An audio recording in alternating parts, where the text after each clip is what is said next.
A group of senators, including Senator Raphael Warnock, have sent a letter to the Bureau of Prisons asking for more communication with inmates that may still be eligible to vote. Lyndon Waller with the criminal justice group Georgia Coalition for the People's Agenda tells Atlanta News First that oftentimes people in jail just don't know they are still eligible to vote. But if somebody is incarcerated, they're facing a felony charge, but they haven't been convicted of that charge, or they haven't pled guilty to that charge, they're still eligible to retain their voting rights and vote. The senators also said in the letter that prioritizing incoming and outgoing election mail would help voting outcomes and are not currently being followed. Voting advocates say the issue begins with everyone knowing their voting status. I'm Rosia Rivera.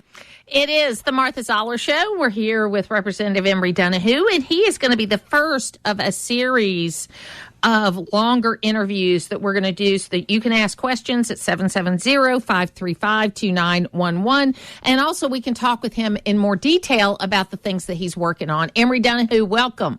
Martha, as always, thank you for the opportunity. It's a privilege to be here with the Woman of the Year, and it's always something that I have more people comment after the show. They'll say they love listening to you and your opinions because you always say I listen to both sides. And then they compliment and say I do the same. So that's a compliment to be compared to you. Well, thank you very much. So let's give us a quick overview of how you thought the session went, the highs and lows, and then we'll ask about some specific bills. Yes, ma'am. You know, it's kind of, I was telling some people, I guess it was Friday, after a long night, that we were in a situation that most states do not have. We are a AAA bond-rated state. There's only 9, and there's 7 they call preferred. Now, with that, we did not borrow any money on the budget in the bonds this year, and we had a $5 billion increase over last year for the next year's production of the budget. I said we were spending money like a drunken sailor. However, we had $15 billion in the rainy day fund that we've taken money out of instead of borrowing money. That means we kind of ran the state right. We also had a balanced budget the year before and the year before and the year before, not like Washington. That means that we take money in, but we do not spend more money than we're bringing in. So, you know, even though I'm not always perfectly happy with the budget, Rivian, do not like giving money, picking winners and losers. I've been on record for saying that last year when we were looking at $70 million and $35 million to train employees. This year, more money. And you see what happened. I've always told people we can't pick winners and losers. However, you know, I've looked at the process of how we do the budget. We've given teacher raises, $9,500 in 5 years. Governor Kemp said we're going to do this. We, as state troopers, we have given law enforcement $7,000 in raises. Here's the things we look at. Engineers. Are you going to be the head engineer in the state of Georgia for $48,000 a year? No. We raised it to $75,000. Nobody really wants to do it for $75,000. They can make a lot more money out in the real world. So we had to increase certain jobs in the state to make it a little bit interesting for that person to maybe come in with a couple years experience, and then they step into a job, not just out of college where they're green, and they step in and they really do not understand what everything's happening in business. And those are a lot of things in the budget I looked at, I liked. We cut our tax from 5.75 to 5.39, working to go to 4.99. We started at 6%. I'm the fair tax guy, so I wanted to go to 0. And I have to give Shaw Blackman, who is a great chairman of Ways and Means, credit for how he's worked with the governor and within the budget of what we can do, bringing in money we know is going to come in, and then taking the opportunity to slowly give taxpayers back more money. We've spent $1.1 billion in tax, what I say, refund. We've dropped the property tax down, and there's a little buffer there that you could average $500 pretty much on your property taxes. We just increased from $2,000 to $4,000 what we can do on our home exemption, homestead exemption. So, you know, there's several things that we have done that in the budget I think was really good. It was things that we needed to spend money on, But then again, when you start looking at picking, as I said, winners and losers, I have a problem with that because in transportation, housing, everything, we can't government supply and pick the people that government wants to be successful. We need people to compete. We need more people to come in and say, hey, we'll compete for these jobs, put it out with 5 people that submit prices, building houses or whatever they're going to do, the work for the governor and government. So those are some of the things a little bit disappointing in, but with the budget overall, I have to say we accomplished a lot, and we do balance it, even though the Senate brings so much to the table, the House back to the table, back and forth, then what happens is the negotiation most of the time is good because you have different eyes that looks at the budget. So I think that's one of the things I have to always brag on and say that we have done this in a state to where continuously people want to come and grow in Georgia. We're talking to Representative Emory Dunahoo. Now, do you feel like in those increases, because they always like to describe it as, oh, yeah, but if you look at the per capita spending in the state, we're really down. We're at 2001 levels, whatever the number is. But have we added a lot to the budget that we're going to have to continue to fund so that we're going to keep these levels? So say if you have a slowdown at some point in time, or is this more one-time kind of things? Some of this is one time. We'll do a one time, and that way it gives us like a sunset. We're not going overboard with just throwing money out every year. Some of it we've given raises because of inflation, and that means we're going to have to make that money up. And when we look at making that money up, we have to realize that there's always a curve. If you're in the stock market, it will be a correction. No matter what you do, there will be a correction. So with the last 7 or 8 years of really having money in the budget from Governor Deal forward, we've had quite a bit of money, and then we've really created more of a coffer, as I'd say, money that we have excessive. This will create a problem in probably the next 3 years. It will correct itself, so we're going to have to balance it again. It's going to be tougher. So you said there was a $15 billion rainy day fund. Do you know what that is now? No, ma'am. After everything that we're spending and probably around 10. I'm going to say probably somewhere around 7 to 8. That's still really good, because the idea was that you had 10% in the rainy day fund. So if it's 7 to 10, that's 2 to 3%. I mean, that's 20 to 30% in the rainy day fund. So that's good. So let me ask you, you mentioned property taxes, and I know that there was a brief movement. It didn't really, I don't think it went anywhere, but it's something I think we need to talk about, especially with the way prices are going up, and that means people's property taxes go up. There are parts of the state that, if you say Muskogee County, you buy the house, you pay $100,000 just for easy thing. Your property taxes don't go up until you sell the house for $250,000, and then the next person has to pay on $250,000. There was a little bit of discussion about possibly doing that statewide this year, but it didn't get all the way there. What are your thoughts on that, number one? But number two, do you think it's a good idea? Well, I was a signer on the top 5 of that bill. With that, it's called common sense. If I buy a house, as some of my constituents had reached out to me, they told me they built a house for $30,000. Now that house is priced at $288,000.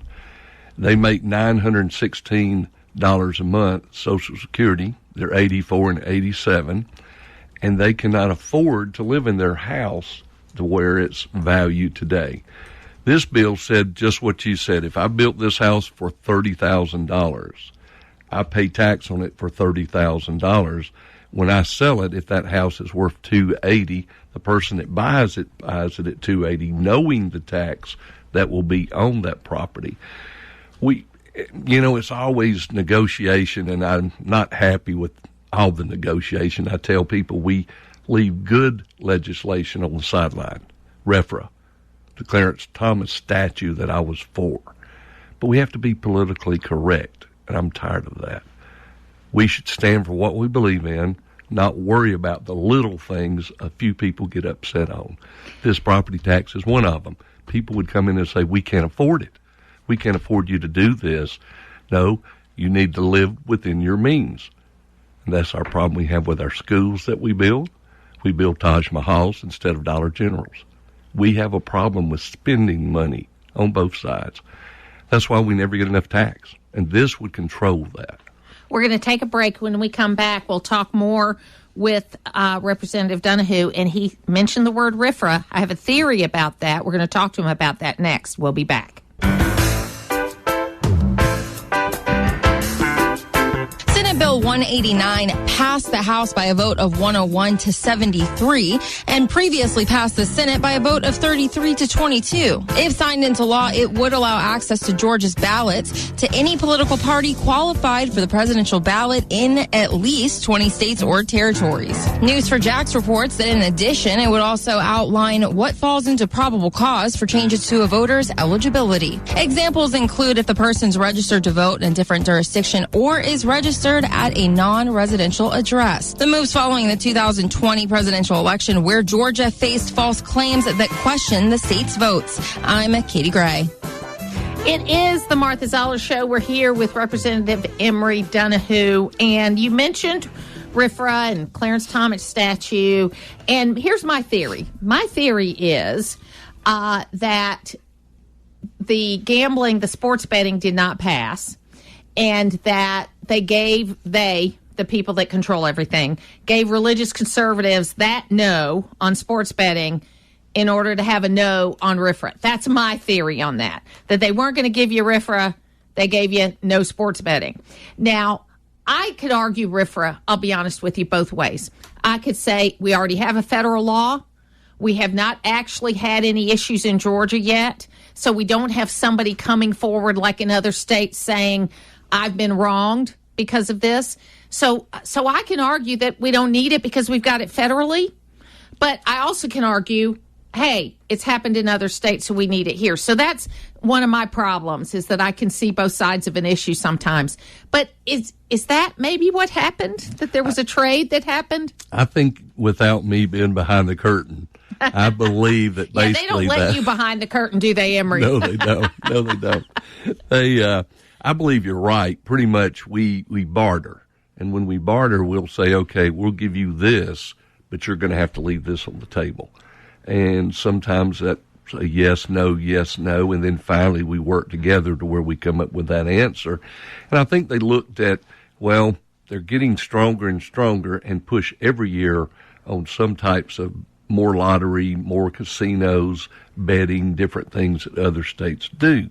Now, with that, I think you hit it pretty much where they said, okay, right at the end, we're going to kill this, but we're not going to allow this. You are right. The federal RFRA pretty much covers everything we need. However, we did pass it pretty much on the borderline, and Governor Deal vetoed it. And that was back about 6-7 years ago. And there's just people that want to see Georgia take a stand to back what the federal RFRA is. And that's most of the constituents that do reach out to me. That's what they want. So the Clarence Thomas statue, again, I am in favor of it, number one.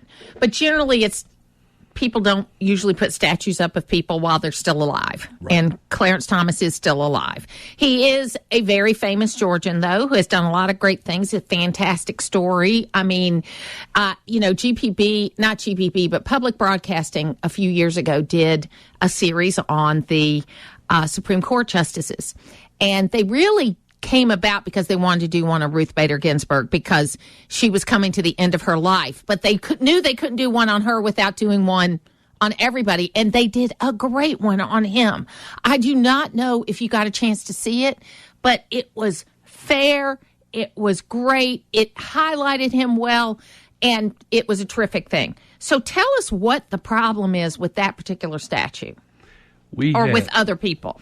Well, we had pretty much the statue born as the idea of let's celebrate someone that has come from poverty, that basically has risen up to the highest court in the nation. And with that, we had people did not want it on the Capitol grounds. He's alive. what if he does something crazy next year and we have a statue put up? Well, that didn't bother me because nobody's perfect. We all make mistakes. However, my words were, we have Martin Luther King statue on the Capitol. He wasn't perfect. Done a lot of great things, but he was nowhere near perfect. So why do we pick winners and losers? Well, we came back, we met, we decided, called Governor Deal to make sure it was okay to put it on the Judiciary Building property. I asked the question to the Speaker, so what happens when we put it there? There's no security to protect it. So then they said, we better rethink that. So they came back and they said, we'll put it inside the building, which was great. So we thought as of 8:30 on day 40, it was a done deal.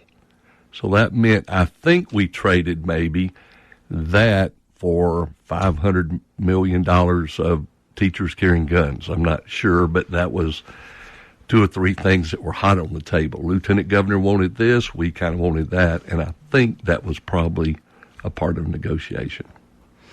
Well, there'll be opportunities, I think, to continue to do this. And I think that, I do think Clarence Thomas is a great American. It is a fantastic story. It is, he has been true to his views, and he has been a fantastic justice on the Supreme Court. And it's not that I think people are good justices even if I don't agree with every decision they made. Ruth Bader Ginsburg was a very good justice. She admitted to a lot of things that you wouldn't think a liberal justice would say. If you listen to what she said, if you listen to her arguments, that kind of thing.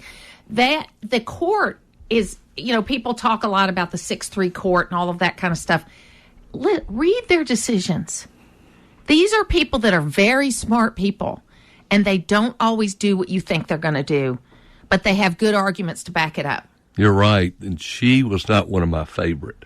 But every time I would read the conclusion of what the argument was, she would put that aside to go by what the law said. And by what the law says, she stood for what the law said to many of her arguments. So I really couldn't argue with her. However, when she was outside of her room, she pretty much would throw other values out. But it was always her opinion. And we all have opinions. Right? Absolutely. And that is what makes this country great. That's right. She and Justice Scalia were the best of friends. Justice Scalia couldn't have been more of a conservative constitutionalist than you could imagine. She was more on the liberal side, but they had great respect for each other, and they appreciated each other, and they learned from each other, and we need more of that. I said this at the end of the show yesterday. I said that if we could do 2 things, we could straighten this country out. 1, parents start being parents, and 2, start talking face-to-face to each other more. If you could do those 2 things, we could fix most of the problems that we have. Martha, we have learned that there's a large percentage of mental health where young people are never interacting. They're on their phones nonstop. They do not know how to hold a conversation. They're hurt when their feelings are hurt, and they go into their little cave, and we'll continue. I've got a shocking statistic on that, and we're going to keep talking with Emory Dunahoo. We'll be back.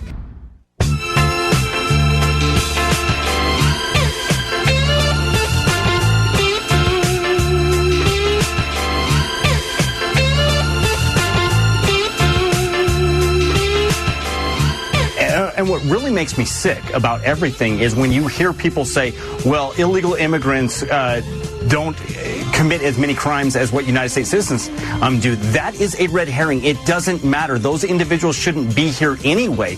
And when you look at President Trump's policies and you recognize that he was able to keep crime out of this country, when he was able to keep people like Lake and Riley alive, when he was able to keep people that are poisoning from fentanyl from dying, when he was able to keep those people from dying, you have to recognize that the policies actually worked. And when you look at everything that we're facing right now, everything is strictly based upon the policies that this administration has put in place. When you bring back catch and release, you are inviting people to cross our borders illegally. And that's exactly what he's done. It is the Martha Zoller Show. I'm here with Representative Emory Dunahoo. We're doing an extended version of discussing with people. He's the first of a series that I'm going to be doing. So thank you for being first, Emory. I appreciate it. Thank you. And we've got a voicemail that came in that we want to play with a question related to property tax. We're also going to get to immigration. We're going to talk about Lake and Riley and immigration.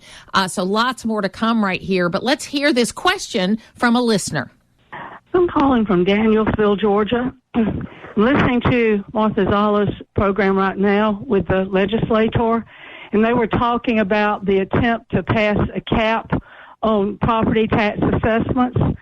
I have been totally confused as to whether anything got through the legislature and cannot find information anywhere.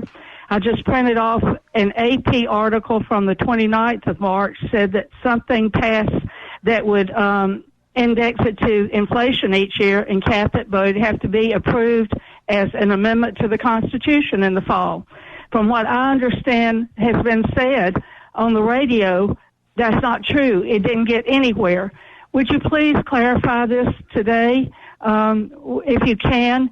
Is anything done through the legislature this year or not at all to give us a cap or relief on property tax assessments?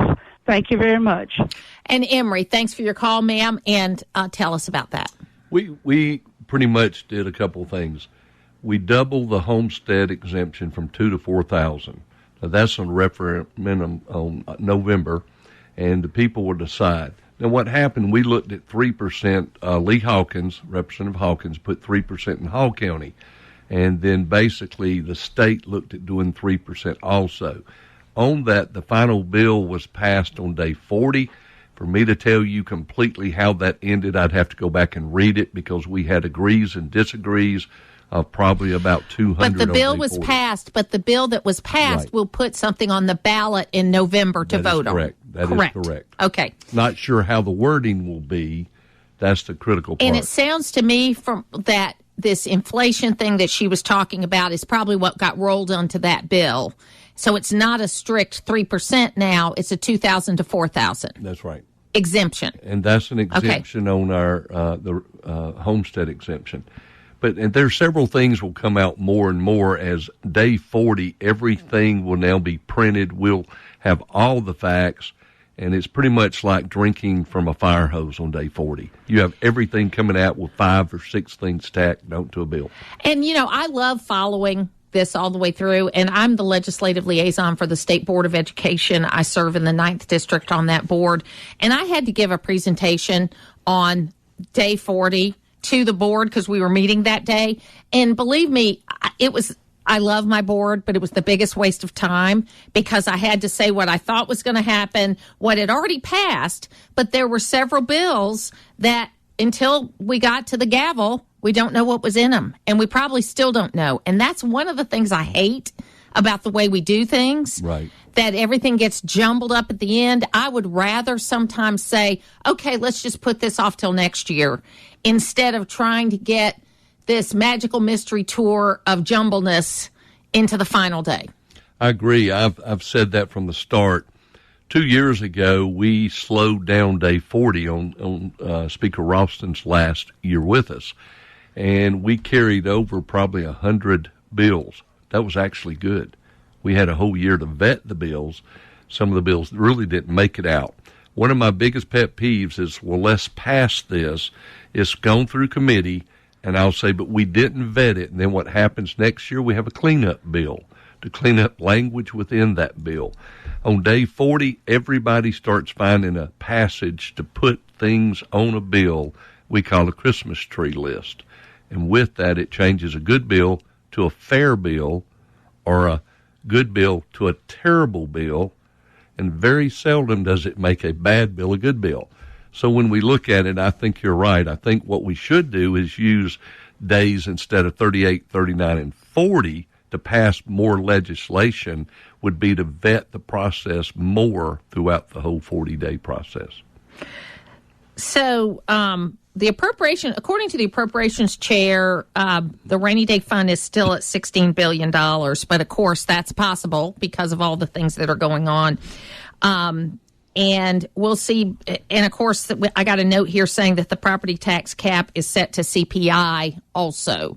Do you think that's what ultimately passed? I would hate to tell you. Okay, yes on that's that. right. I would hate to tell you until I knew that. But what happens every quarter, we receive X amount of dollars. And when we do that, we take out and we add a little bit more coming in on our quarterly tax. And I would say that's probably true. But when we look at everything, when we look at a $37 billion budget, actually that budget's $57 billion. When you look at all the money that you're talking about, it's a numbers game that a lot of people never will understand. And, I would hate to say anything until I read it, I see what the conclusion is, and then make that statement. There's so much going on right now. I love what you just said. I mean, it is such a frustrating situation when you talk about $57 billion, because is it true that we really don't want the federal government to get their act in order, because that might mean that the states get less money, and that it's kind of the dirty little secret of red states that we really don't want the feds to get their house in order, because if they do, they won't send as much money to the states. That is spot on. The biggest problem we have is, I told you earlier, instead of raising taxes, we charge fees. So we'll fee. The Republican Party, the Democrat Party in Washington do not negotiate on much, and the reason is they can spend more if they do not negotiate, and they keep everybody confused. Georgia doesn't receive more of the money that other states do because we balance a budget, we have a surplus, and we didn't borrow money during COVID. We kept the state running when we took the tax off of fuel. We lost money, but we also could reach into our rainy day fund to meet that surplus that we needed. So we've balanced our budget pretty well, but there are games that are played. The money that comes down usually has strings attached, and if we do not cooperate with the federal government, it goes somewhere else, which isn't fair. But both sides like to keep that pot full, and that way they can continuously ask for more and more. So, of course, the death of Laken Riley happened during this session, and I've been saying that these two names, Jonathan Dillard, New York Police Department, who was killed by a man who had 21 arrests and was not in jail, and Laken Riley, who was killed by a man who was not undocumented, which is what the president said, because we know what day he crossed. We know he interacted with law enforcement in New York. We know he interacted with law enforcement in Athens. He was living somewhere in both places, so there had to be documentation there. A lot of the bills were actually in play before Laken Riley's death, but I think it's fair to say her death made a lot of these immigration bills more likely to pass. That's exactly right. Jesse Petrie, great friend of mine, came up with 1105, and that was one that it took the last few minutes of day 40 to pass because so many people were cautious about what the wording was in the bill, and all it was simply you have to, as a prosecutor or a sheriff, you have to disclose that this person is illegal. You do have the opportunity to keep up where they're staying because free money's given to most of these people, free housing, free everything that we do not give to our veterans or to our homeless people. We give it to people that are breaking the law to come across the state line, and that's into Texas. We can't go to Texas and run into Mexico. We can't run into Canada without going through proper channels. We can't go to China. We can't buy land. We can't do things that everybody wants to complain about in the USA and say, well, you're taking the rights away from people to have a better life. All we're asking, if you commit a crime, the prosecutor prosecutes you. The sheriff brings forward that you will go to trial instead of being released and you have 13, 30, 40 on your resume of how many times you broke the law, and they know you're a criminal. But we're still going after everybody on January 6th when they march the Capitol in Washington. We still are spending money going after these people that most of them just walked in, looked around. So when I say that, we're balancing nothing. we're picking winners and losers. Excuse me. And what's happening is we have these people that will stand and say that they can't go after someone that's been arrested because they're not here legally. And you're like, wait a minute, if you're not here legally, then you should be detained and you should be sent back to your country. Well, and I make this statement all the time, is that, and I use this is how I kind of shut up my Democrat friends on this, is that President Obama and President Trump had the exact same laws to deal with. President Obama didn't talk about it much, but he was called the deporter in chief. Right. And if more than 1,000 people in a day crossed the border, they had crisis meetings in the White House about that. So I have lots of disagreements with President Obama, but on this issue, he followed the law and used the executive orders within his power to try to keep it under control. President Trump did the same thing. President Biden has exactly the same laws that these two, one Democrat, one Republican president had, and he says he's done everything he can do. We call cages. If you remember, we took the young kids that came over, put them in cages that Obama had made. Now, with that... But Trump, they weren't really cages. They weren't. It was because it was hot. And they had it open, but they needed, and they were separating these children because they were with adults that they could not confirm were their parents. Right. And they were rooms that were like 40 foot by 40 foot, not cages like a dog or cat would be put into. And with that, actually, you could look through the paperwork, find out who was coming into our country instead of them flooding in, and they'll say, okay, you're going to go and you'll have a court case in 7 years. Never happens. We have so much stupidity that we've allowed with the leadership in Washington that Democrats that will continuously vote for Biden apparently have lost their mind. We got down to 500 children that were in custody at the end of the Trump administration. And the only reason why those children were not matched up with their family members is their family members didn't want them. I mean, that's how sad that particular situation was. The darkness of what has happened in the last 3.5 years is 21st century slavery in human trafficking, labor trafficking, and sex trafficking. And we should be ashamed of ourselves. We'll be back.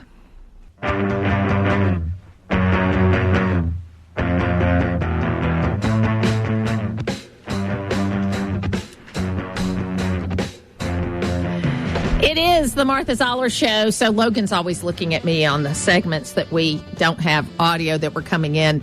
But I'm a musical person, and I'm always going to wait till the end of the bar before I come in. So Logan's going, okay, I get you now. All right, Emory Dunahoo is here with me right now. And I want to kind of finish up, because we could talk for hours, but finish up on something we started on, which had to do with parenting and that kind of thing. 18, and I know we can't legislate parents, okay? In fact, I want freedom for parents. I want freedom for parents, and then I want them to have support within their communities, their churches, and their civic groups, and the other people that are in there to help them do the right thing, okay? Because they are the only ones that can do the right thing. Parents will change America, okay? But 18 to 25-year-old boys... I've never been one, but I was an 18 to 25-year-old girl waiting for a boy to ask me out. Over 50% of 18 to 25-year-old boys that have been polled have never asked a girl out on a date. That was shocking to me. It was to me also, and I remember little boys, my grandkids, the boys, I'll say, ooh, that little girl likes you, and they'll go, no, they don't, and they run from it because they're 8, 10, 12. When you start becoming 13 and 14, that's when I noticed girls. And I started thinking, hey, I'm going to flirt. I'm going to get to know them better. They're not doing this. They spend time on their cell phone nonstop. Their skills are not basically to where they feel comfortable ever talking or striking up a conversation with anybody. And it's become a problem. It really has. Now they're not sure what's their problem. So if they're ever offended, then they go into their little closet or their cave, and they're basically not wanting to communicate with nobody. So I gave up Facebook and Instagram at the beginning of the year. This past week, and it was great. It's been great. I still do Twitter, and I am one of these multitasking technology people during my show, okay? After the show's over, I try to be a normal person. It's like one of those things. But this weekend, because we're getting ready to go to the 80th anniversary of the liberation of Montreal, which is a battle that my father was involved in southern France. We're going in September with the family. That the communication about that is on a Facebook page. So I had to reactivate my Facebook account as a result of that so I could communicate with those folks. It is a great way to communicate with people internationally, and it doesn't cost them anything, and it doesn't cost you anything. So, but I'm not going to engage, you know what I mean? Because I have so enjoyed stepping back from it and talking to the three-dimensional people. And that's what we need more than anything, because even though I'm not a conspiracy theorist, Emory, I believe that the Chinese government is behind this takeover of our young people by TikTok. Because if you look at TikTok in China, it's all patriotic. It's all about how great China is. You look at TikTok, and I did try TikTok for a couple of months because I don't like to talk about things without actually knowing what they are. Okay. So I tried it, and I realized within a couple of months it was going to poison my brain. Okay. Right. So that and fentanyl, that's what they're doing. And they're sending people across the border. It's a problem. Well, it's like the Trojan horse. They're bringing people within this country that are private cells. They will come together. There will be something will happen like a 9/11. Trust me, it will be happening before too long. The numbers are coming over are way too many. And I always tell people what we're doing on a lot of my Democrat friends and China and the people in Washington. They're destroying the family unit. There's no fathers in the household. And when I say that, we have problems in South Georgia because when you go to a rural hospital, you have no money to pay. Doctors do not want to work there. We're taking fathers out of the household. We're taking God out of the household. We're changing things, and this is changing our young people. And that's a problem I see, but we never talk about that. And I continuously tell people we can solve the problem if we put more restrictions on a father that's not a father, and I use a different word to call what they are, but with that, these people are basically fathering several children and never taking responsibility. And what do? Government keeps throwing money at the situation, and it never solves the problem. And then we start pushing with religion. We can't push this in our schools. But wait a minute. We can have all type of homosexuality in the library, and we can have books that fifth graders are reading, which I've seen tons of them, and we never talk about it in the media like we should. It's terrible how both sides will allow things to happen to get reelected. There's nothing wrong with allowing a child to have a longer childhood. Right. Because that is one thing a child will never get back. Once you cross over into adulthood, you are there for the rest of your life. And it's really important that we allow kids to be kids. And they need more time outside playing. They need more time interacting. And you know what? They need a little time when mom and dad are not around in a safe way so they can solve their own problems, so they can figure out how to negotiate on their own. We've got to figure out a way to get back to that. It's worse than helicopter parents, and we've got a lot of work to do. Emory Dunahoo, thank you so much for being with me today. Thank you, Martha. Always good time.